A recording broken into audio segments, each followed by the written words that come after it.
안녕하세요. 김쌤입니다.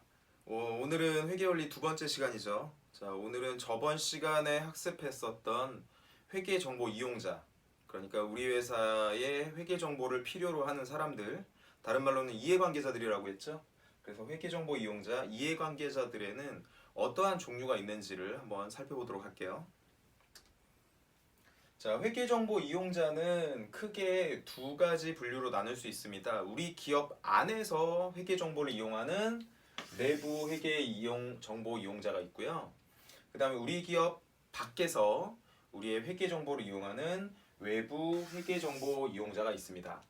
내부 회계정보 이용자는 우리 회사의 경영을 담당하고 있는 경영자가 있고, 그다음에 우리 회사의 경영자들의 어떤 의사결정에 따라서 그 의사결정에 따른 일을 하는 종업원들이 있겠죠. 그래서 내부 회계정보 이용자는 경영자와 종업원 딱 두 종류밖에 없습니다.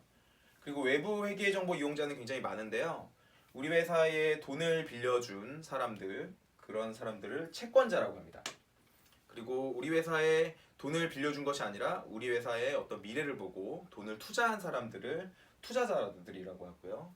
그다음 우리 회사와 거래를 하고 우리 회사의 물품을 구입하고 또는 우리 회사의 물품을 납품하는 그러한 사람들을 거래처라고 하고, 그다음에 우리 회사의 상품을 또는 제품을 구매하는 사람들을 소비자라고 합니다.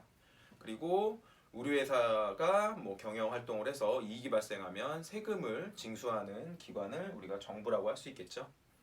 그러면 각각의 회계정보 이용자들이 어떠한 의사결정을 하는지 우리의 회계 정보를 가지고 한번 살펴보도록 할게요. 자, 첫 번째로 내부 이해관계자들 중에서 경영자가 있었죠. 스티브 잡스, 애플 사과폰을 만드신 분이시죠. 대표적인 경영자가 되겠죠. 자, 경영자들은 회계 정보를 가지고 어떠한 의사결정을 하냐면 우리가 어떻게 경영을 이끌어 나가야 될지 경영 계획을 수립한다든지, 올해 우리가 수익이 많이 발생했으니 이걸 다시 투자해야겠다, 아니면 어디다 써야겠다라고 하는 집행, 통제 이런 등 경영에 대한 전반적인 의사결정을 하게 됩니다. 자, 두 번째로 종업원들은, 기업에서 일하는 종업원들은 회계 정보가 왜 필요하냐? 우리 기업이 나에게 어떠한 일을 열심히 하였을 때 복리후생을 가져다 줄 수 있는지 그런 것들을 회계 정보를 통해서 파악할 수 있고요. 그 다음에 우리 회사가 재무구조, 그러니까 자산, 부채, 자본 이런 가지고 있는 자산, 재산의 구조들이 탄탄한지 탄탄하지 않은지에 따라서 우리 회사가 안정적인 직장인지 좀 불안한 직장인지를 알 수 있겠죠. 그럼 만약에 회계 정보를 보고 재무구조가 좀 불안정하다라고 하면 어떻게 해야 될까요? 물론 기업에서 월급을 받는 동안 열심히 일을 해야겠지만 어떠한 다른 또 미래를 준비해야겠죠. 그리고 임금을 임금 현상이라고 써 있는 임금 협상입니다. 임금을 우리 회사는 열심히 일을 했고 우리 회사에 수익이 많이 발생했는데 임금을 더 올려달라고 해야 되는 그런 임금 협상을 할지에 대한 의사결정도 하게 되겠죠. 그래서 아까 내부 이해관계자들은 뭐가 있다고 했었죠? 경영자와 종업원 딱 두 종류밖에 없습니다. 그러면 우리가 내부를 외워야 될까요? 외부를 외워야 될까요? 내부를 외우는 것이 좀 더 외우기가 쉽겠죠? 경영자, 종업원이 아니면 다 외부 이해관계자들이라고 생각하시면 되겠죠. 그래서 내부 이해관계자들 종업원이었고요. 그 다음 외부 이해관계자들 중에서 채권자, 자 뭡니까? 돈을 빌려주고 나중에 이 돈을 회수하려고 하는 채권자들은 돈을 빌려준 거에 따라서 이 회사가 나에게 빌려준 원금과 꼬박꼬박 내야 하는 이자를 지급할 능력이 있는지를 파악할 수 있겠죠. 그에 따라서 빨리 원금을 회수해야 될지 아니면 장기적으로 자금을 빌려줘도 되는 기업인지를 파악하게 되겠죠.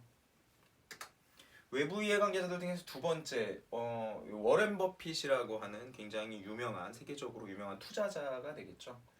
투자자들은 아까 채권자들은 돈을 빌려주고 뭘 받냐면 꼬박꼬박 이자를 받습니다.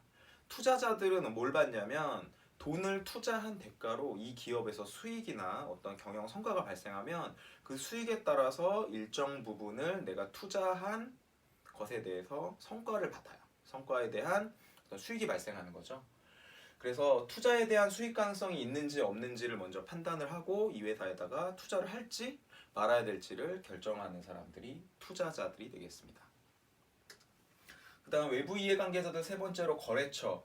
우리 회사하고 거래하는 어떤 회사들이라고 보는데요.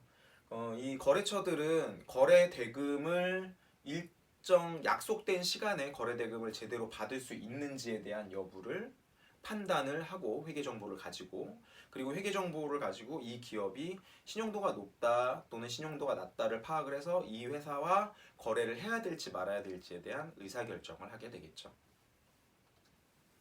자, 소비자들은 여기 자동차를 사려고 하는 소비자의 모습이죠. 소비자들은 회계 정보를 보고 뭘 파악할 수 있냐? 이 기업이 만드는 상품, 제품이나 또는 이 기업이 판매하고 있는 상품들의 품질은 어떤지, 가격은 적절하게 형성이 되었는지, 그리고 이 회사의 제품을 구매하였을 때 AS는 잘 받을 수 있는지에 대한 여부들을 회계 정보를 가지고 파악할 수가 있습니다. 그래서 그것들이 그 기업이 파는 물품에 대한 신뢰도 판단에 대한 의사결정을 도울 수가 있겠죠. 자, 마지막으로 이해관계자들 많이 있지만 마지막으로 책에서 나온 거는 정부입니다. 정부는 우리 회계 정보를 보고 뭘 파악하냐면 이 기업이 내야 되는 세금을 적절히 내고 있는지, 그러한 정보들을 파악할 수가 있습니다. 그리고 이 기업들, 여러 개의 기업들을 보면서 우리가 세금을 올려야 될지 말아야 될지, 물가는 올려야 될지 말아야 될지, 고용은 더 창출을 해야 될지, 그러한 의사결정, 여러 가지 국가 경제 활동에 대한 의사결정을 하게 됩니다. 그래서 우리가 회계 정보를 잘 파악하면 뭡니까? 우리가 일단 기본적으로 소비자죠. 소비자로서 제품을 잘 분석할 수 있고, 이 제품이 적절한 가격에 형성되었는지, 물품을 좀 더 스마트하게, 현명하게 살 수 있겠죠. 그래서 회계라고 하는 것이 배워두면 굉장히 일상생활에 유용한 정보가 되겠죠. 그래서 이번 시간에는 기업의 회계 정보를 이용하고 그 회계 정보를 이용해 의사결정을 하는 이해관계자, 다른 말로는 회계정보 이용자들의 종류와 그 회계정보 이용자들이 하는 의사결정에 대해서 알아봤습니다.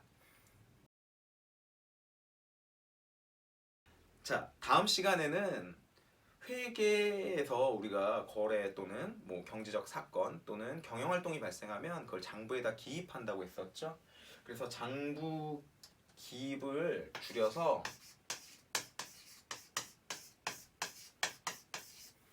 부기라고 합니다. 이 부기는 두 가지 종류가 있는데요. 이 부기의 종류에 대해서 다음 시간에 알아보도록 할게요. 그럼 다음 시간에 뵐게요. 안녕.